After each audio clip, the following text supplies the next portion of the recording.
Algeria and Egypt met in a very dramatic playoff match for the World Cup. Algeria won that match. Now the question is, will Egypt have their revenge in the semi-final in Africa Cup of Nations? Jonathan Deeley here with me from the bookie department. Roger Milla, yes, he backs Egypt. Well, what do you say?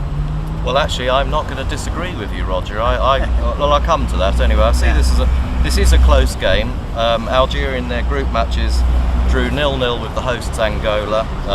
They beat Mali 1-0, and then they lost to Malawi 3-0.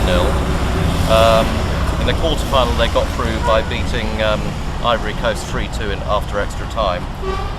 Egypt, on the other hand, far more convincing in their group games. They beat Nigeria 3-1, Mozambique and Benin both by 2-0. And then in the quarterfinals, I thought they were quite impressive in the end. They got through against Roger's old side Cameroon 3-1 after extra time.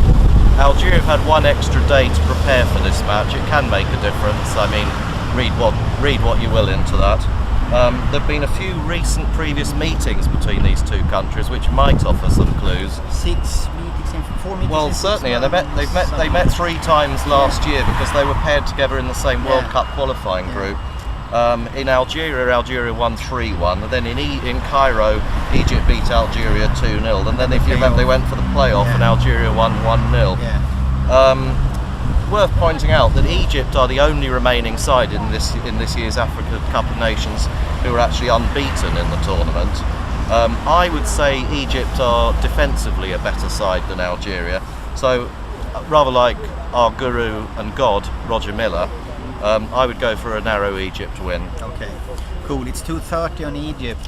Egypt, who are aiming for history, being the first side ever to win the African Cup of Nations 3 times in a row. And they are not playing in the World Cup, so they are going for this trophy. We'll see if they make it to the final first. Thanks, Jonathan, and good luck with your bets. Thanks.